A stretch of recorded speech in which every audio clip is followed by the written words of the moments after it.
लेकिन मेरा नहीं ख्याल कि पाकिस्तान तहरीक इंसाफ डील की बात तो नहीं कर रही है। वो जो शराइत हैं जिनको कहा जा रहा है कि उनको मुतालबात कहें, शराइत कहें, लेकिन वो उनके ऊपर बात करना चाह रहे हैं। अब उसमें आपके ख्याल में अभी तक तो पेशरफ्त हुई नहीं है, लेकिन अगर वो शराइत या मुतालबात लेकर हुकूमत के साथ बैठते हैं तो उसमें कोई बारगेनिंग या कोई अंडरस्टैंडिंग हो सकती है? क्योंकि कुछ शराइत ऐसी भी हैं, जैसे 26वीं तरमीम के ऊपर गौर करना है, वो टाइम टेकिंग है, तो फौरी तौर पर तो उसके ऊपर कोई एक्शन नहीं हो सकेगा। देखिए, इस वक़्त 2 डिमांड्स हैं।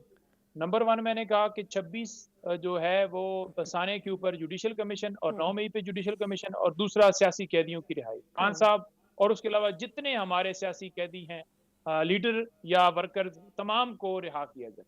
तो हमारी ये 2 डिमांड्स हैं। हम्म। तो जब 2 डिमांड्स आ गई हैं 20वीं तरमीम वाला मामला होगा या बाकी जो मैंडेट वाला मामला है, तो बाद में हम आगे बढ़ेंगे। वो हमारे मुतालबात खत्म नहीं हुए।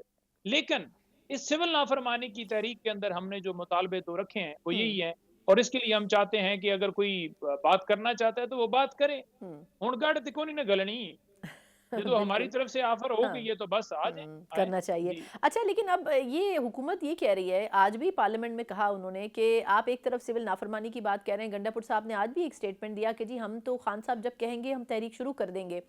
लेकिन पार्लियामेंट में जो आपके नुमाइंदे थे उन्होंने कहा कि नहीं, अभी खान साहब के मना करने के ऊपर सिविल नाफरमानी की तहरीक रोक दी गई है। तो अब एक ही वक्त में ये कैसे होगा कि तहरीक के ऊपर भी बात हो रही है और मुज़ाकरात की तरफ भी जाया जाए? देखें, तहरीक की तरफ हम बिल्कुल बढ़ेंगे।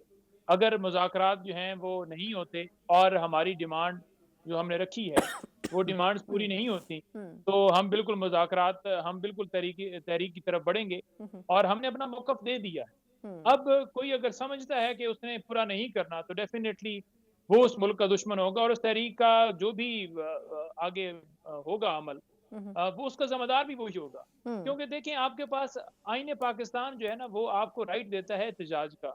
वो आपको राइट देता है कि आप कानूनी तौर पर चाराजोई करें। हम्म। जब आप 26वीं तरमीम के ज़रिए अदालत को यरगमाल बना लेते हैं, महकूम कर लेते हैं, फिर आपके पास जो है वो कोई और रास्ता नहीं बचता। हम्म। फिर ये आप इस तरह का अमल करते हैं, आप समझते हैं कि एक ज़ालिम, जाबर हुकूमत है, हुक्मरान है और इनका सफाया होना ज़रूरी है, उसके हम्म। लिए आप फिर सिविल नाफरमानी और ये तहरीक जो है सिर्फ़ पाकिस्तान के अंदर ये नहीं है कि पहली दफ़ा हुई है, इससे पहले भी हुई है और दुनिया में मुख्तलिफ लोगों ने जो है तहरीकें चलाई हैं। नेल्सन हम्म। मंडेला ने हम्म। साउथ अफ्रीका के अंदर की हम्म। और इसी तरह से गांधी ने 1930 के अंदर की हम्म। और इसी तरीके से जो मिस्र है, मिस्र की भी कामयाब तरीन जो है वो तहरीक रही। हम्म। सूडान ने की, तो मुख्तलिफ मुल्कों ने की।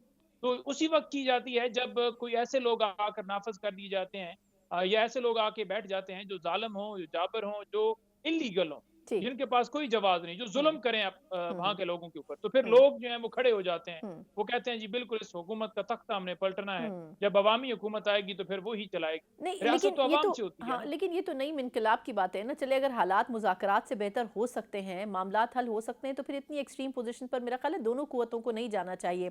अच्छा, ये जो अज़द कैसर साहब फरमा रहे हैं कि पीटीआई के जो अरकान असेंबली हैं उनके ऊपर इस्तीफे के लिए दबाव डाला जा रहा है, अब ये इतना बड़ा बयान उनकी तरफ से देना, आपके ख्याल में क्या वजह है? दबाव कौन डाल रहा है और आखिर इस्तीफे दे के फ़ायदा किसको हासिल होगा?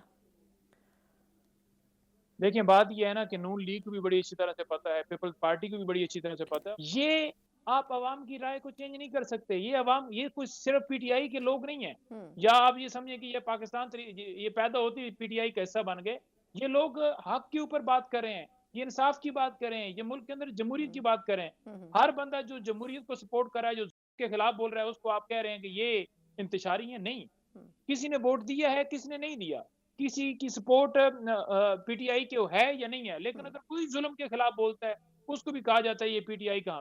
हुँ। हुँ। तो इस तरह अगर आपके ख़यालात हो जाएँगे, तो फिर आपकी कामयाबी का कोई नहीं है, आप बिल्कुल नाकाम तो पहले भी हो चुके हैं, हुँ। पॉलिटिकली भी ख़त्म हो चुके हैं, इख़लाक़ी तौर पे भी ख़त्म हो चुके हैं, जो रही सही कसर बच गई है ना, वो भी आपकी ख़त्म हो हुँ। अच्छा, ये फ़रमाइएगा कि इस वक़्त 26 नवंबर के बाद जो सिचुएशन है, उस वक़्त जब फ़ौरी तौर पर ये एहतजाजी तहरीक ख़त्म हुई थी, तो इख्तिलाफ़ात बहुत ज़्यादा खैबर पख्तूनख्वा में थे। आप खुद तो केपी से बिलॉन्ग नहीं करते, लेकिन ऑब्वियसली आप खुद भी उन वाइब्स को समझ रहे होंगे जो पार्टी मीटिंग्स में होता रहा। वो इख्तिलाफ़ात अब कुछ ख़त्म हो सके हैं, गंडापुर साहब पे क्रिटिसिज़्म भी हो रहा था पार्टी के अंदर। कुछ उसको वो कवर अप कर सके हैं, कुछ कारकुनान को मुतमईन कर सके, क्योंकि उनके खिलाफ आज भी एक शहर में एहतजाज हुआ बाकायदा गंडापुर साहब के खिलाफ और पीटीआई कारकुनों ने किया। आप ये देख लें कि ये तहरीक इंसाफ का हुस्न है। अगर वो किसी जगह पर समझते हैं कि नईम हैदर गलत कर रहा है, तो वो उसके ऊपर वो अंधे नहीं है, नहीं वो एग्जैक्टली अंधाधुंध नहीं बिल्कुल। शुरू होते। वो हम्म समझते हैं कि कोई बंदा अगर अली अमीन भाई ने कोई हम्म किसी मकाम पर उन्हें लगता है हम्म कि उस जगह पर गलती की है, तो हम्म, वो उसके खिलाफ भी बात करेंगे बिल्कुल। और उससे पूछेंगे और अली अमीन जवाब देंगे और हम्म आकर जवाब देते हैं। हर बंदा आप पर आकर स्पेसेस में हम्म आकर अपनी तमाम तर जो उनके ऊपर सवालात उठाए जाते हैं वो दिए जाते हैं। हम्म तो ये है हुस्न असल। आप देख लें कि दूसरी तरफ पीएमएलएन के केसेस खत्म हम्म किए गए।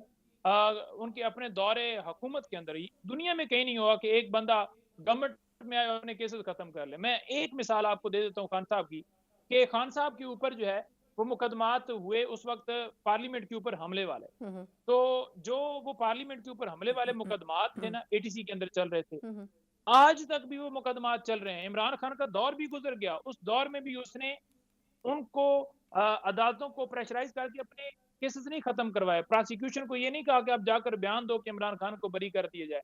वहां पर नैब को जाकर ये नहीं कहा कि उस जगह पर जैसे आज खड़ी हो जाती है नैब भी, आज तमाम प्रोसिक्यूशन भी खड़ी हो जाती है, जी क्लीन चिट दे दी, बरी कर दी, कोई रिकॉर्ड के ऊपर चीज। इमरान खान ने अपना एक केस अपने दौरे इक़्तिदार के अंदर खत्म नहीं किया। डेफेमेशन से लेकर दहशतगर्दी के मुकदमा तक उसके ऊपर इंटैक्ट है मुकदमात और चल रहे हैं अभी भी। दुरुस्त।